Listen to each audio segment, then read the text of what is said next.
Welcome to a brand new week. I am Ehihi Dominion. There's another episode of Motivation and Me. I'm going to be teaching you how to fight fair in a relationship. I found this information in the U.S. Army Family Advocacy Program, and I felt it would be so nice to share it with every one of you because not everyone will be able to lay hand on this information. And this information is really helpful for relationship, for marriage, for how we deal with people. So we're going to be discussing how to fight fair in a relationship. How to fight fair in a relationship. Disagreement in any relationship, they are natural and they are very normal. There's no relationship, either marriage, either family, either friendship, intimate or not, that does not have disagreement.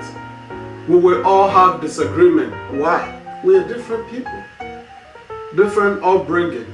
Even if we're the same, if we have the same upbringing, we're still different intellect, different people, different mind, different heart, different rate of love. So it is clear that we have disagreement. It is natural.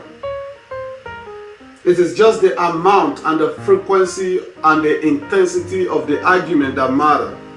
It is how you handle this disagreement that is important. It is not the disagreement per se, but how you handle this disagreement is what matters. By learning to fight fairly, you can strengthen your relationship. By learning to fight fairly, you can strengthen your family relationship, your intimate relationship, your friendship, your relationship with others, even if it is with your subordinate. Even though we are focusing more on intimate or family relationship, in any relationship, I want you to understand that there's going to be disagreement. There is. It's natural. We've established that. It is just how we handle this disagreement when they come. That is what matters. What we look at is how frequent is it? How intense these disagreements are. How long are they? But regardless of all these properties, it is how we handle it that is what matters. So if we can learn how to fight fairly, it will really help us to continue to last long in every relationship. It is knowledge that helps us. The sacred scripture said in Hosea chapter 4 verse 6, it said, "My people are destroyed for lack of knowledge." Some of us, we just want to know how to handle that relationship. We just want to know how to handle disagreement. It's not a matter of being hot-tempered or not. We can all learn how to fight fairly, how to argue fairly, how to disagree fairly, how to handle disagreements in a way that help our relationship last long. So the first thing we're going to be looking at is keep your cool. Yes, keep your cool. In every agreement, in every disagreement rather, you have to learn how to keep your cool. I had to learn that in a hard way during the early stage of my marriage. It's difficult sometimes, but it's something we can learn how to keep our cool. When an intense disagreement arises, your brain starts to move in a fight or flight state, and blood begins to leave the part of your brain that regulates emotion and control. You begin to pump the blood into the parts that will want you to fight. And once your brain start to feel flooded with emotions, what happens? It can be hard to stay calm and maintain control. That is why you discover that sometimes when you're really angry, when something really pisses you off, when you are in a heated argument, you will see that your body will be shaking. You will see that your chest will be rising, because at that moment you are rising.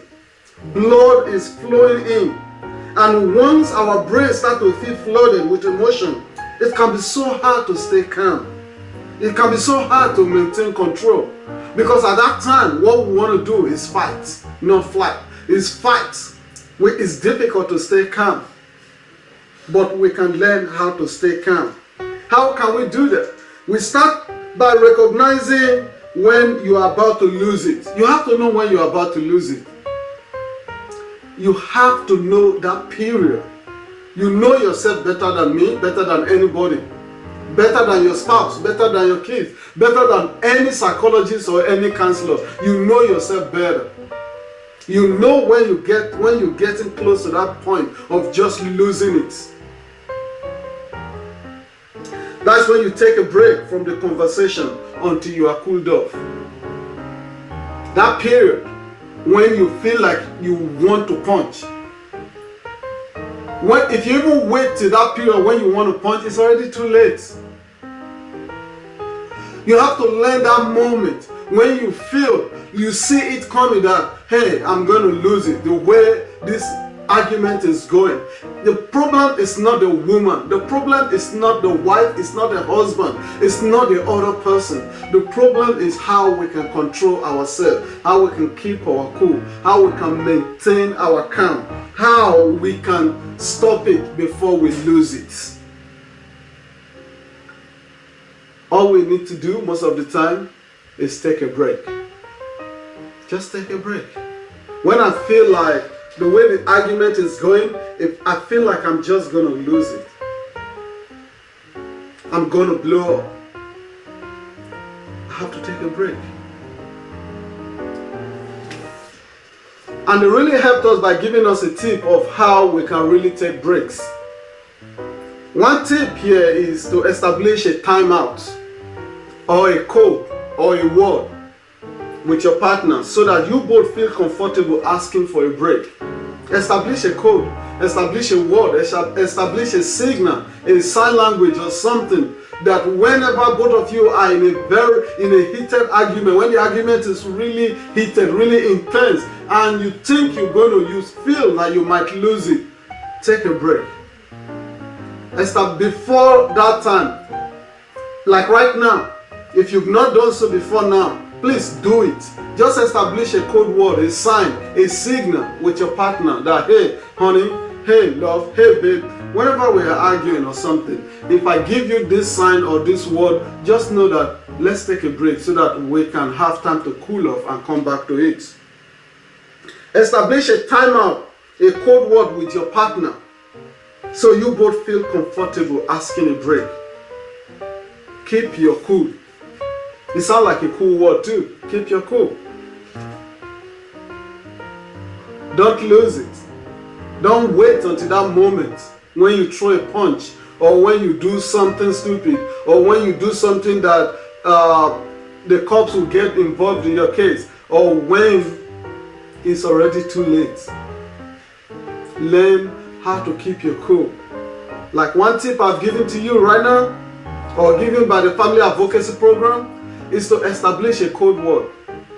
Establish a signal, something that when we are arguing, once I say it or once I just know that please, I'm not saying you should take advantage of that to break every argument all the time, but use it reasonably. It really helps.